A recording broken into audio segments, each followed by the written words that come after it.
Welcome back. Welcome back to the LifeScope channel.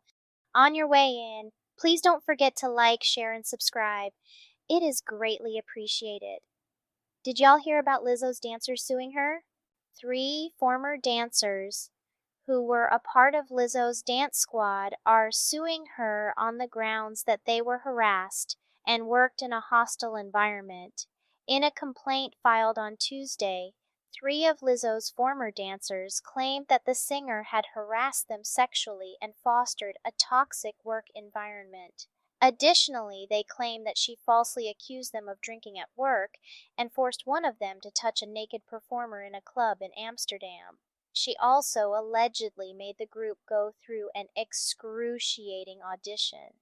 Now, Lizzo is supposed to be this plus-size singer who loves herself, but goes around half naked at basketball games where children are present.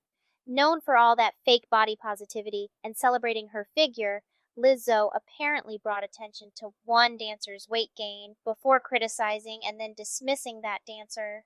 If all this is true, then damn, how big does a girl have to be for Lizzo to be allegedly shaming her? And that's not even the worst part.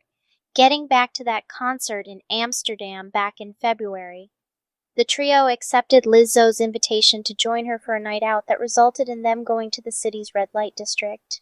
In their complaint, they claimed that Lizzo started asking the cast members to take turns touching the naked actors.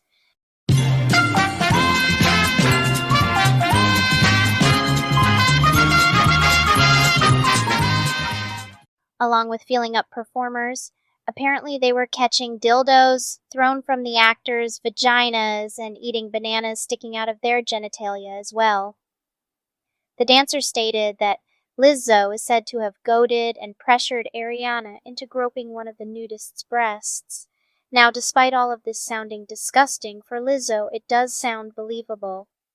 Listen to this statement. These last few days have been gut-wrenchingly difficult and overwhelmingly disappointing. My work ethic, morals, and respectfulness have been questioned. I'm very open about my sexuality and expressing myself, but I cannot accept or allow people to use that openness to make me out to be something that I am not. There is nothing I take more seriously than the respect we deserve as women in the world. I know what it feels like to be body shamed on a daily basis, and I would never criticize or terminate an employee because of their weight. I'm trying to go to the show where you eat the banana out the pussy.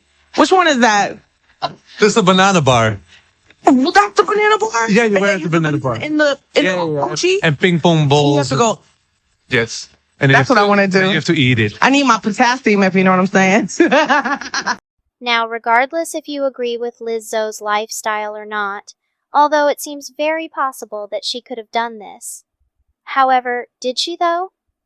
Anyway, moving on from this headline issue, let's take a quick break.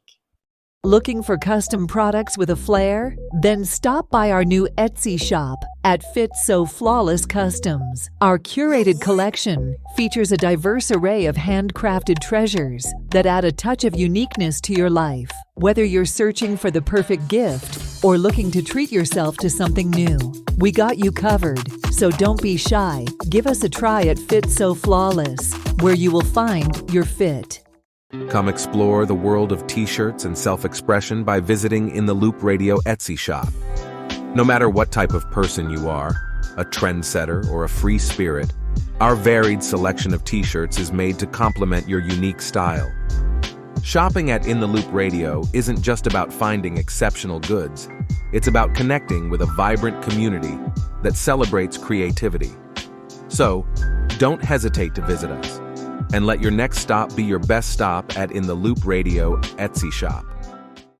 The links for both of the stores will be in the description, so check them out. Now, we all have heard about the Tiffany Haddish child abuse situation, and for some reason, if you haven't, there are plenty of YouTube channels that touched on the subject.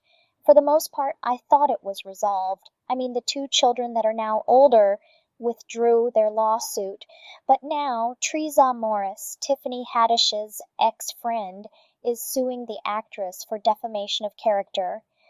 Morris claimed that the entertainers were slandering her when they each claimed that she was attempting to blackmail them with money.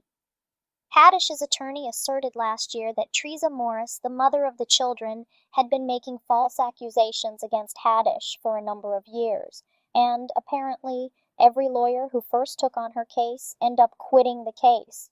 According to court records, Morris said that she got in touch with Haddish's and Spears' lawyers early this year, requesting them to issue a statement exonerating her of the extortion allegations.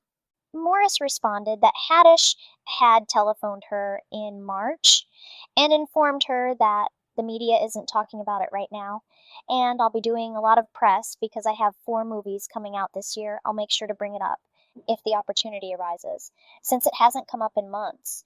Teresa feels that Tiffany broke her promise because, after their conversation, she allegedly disparaged Teresa to a reporter. So now Morris is saying that she has endured personal, academic, professional, psychological, and financial hardships. Well, it will come out soon enough if this lawsuit is going to go anywhere or not. But on a side note, the skit that Tiffany and Aries did was cringy as hell. Anyway, speaking of crazy things, have y'all heard about the Californian man who earned $800,000 in benefits that was earmarked to his mother while concealing her death for 30 years? This happened over a month ago, and according to the U.S. Attorney's Office for the Southern District of California, Donald Felix Zampak, 65, of Poway, California, admitted to hiding the death of his mother, who passed away in 1990. He then forges her signature on paperwork and income tax returns in order to continue receiving government benefits. He now faces up to 25 years in prison after pleading guilty in federal court to money laundering and Social Security fraud. In a news release, U.S. Attorney Randy Grossman stated that this crime is believed to be the longest-running and largest fraud of its kind in this district. Grossman also added, this defendant didn't only sit back and accept checks sent to his mother, who passed away. It took forceful action and dishonesty to maintain the ruse in this complex fraud that lasted more than 3 decades. Before his mother passed away in Japan in 1990, Zampach claimed to have falsely transferred ownership of her house to himself and filed for bankruptcy. The attorney's office claimed that after she passed away, he forged her signature on eligibility documents so that he could continue to receive her widow's pension from the Social Security Administration and an annuity from the Department of Defense Finance Accounting Service. So, this man, who is now 65 years old, started this mess when he was 35. How do you wake up one day and say, I'm going to steal my mama's Social Security benefits, and hide her death for 30 years? What's insane is, he's not the only one doing this sort of stuff. Listen to this. A 61-year-old Eastover woman by the name of Crystal DeVoe has been sentenced to 15 months in prison after pleading guilty to stealing more than $258,000 through Social Security and Medicare funds on behalf of her dead grandmother. DeVoe failed to notify the Social Security Administration of her grandmother's death and continued to cash and deposit her checks while acting as her grandmother's representative.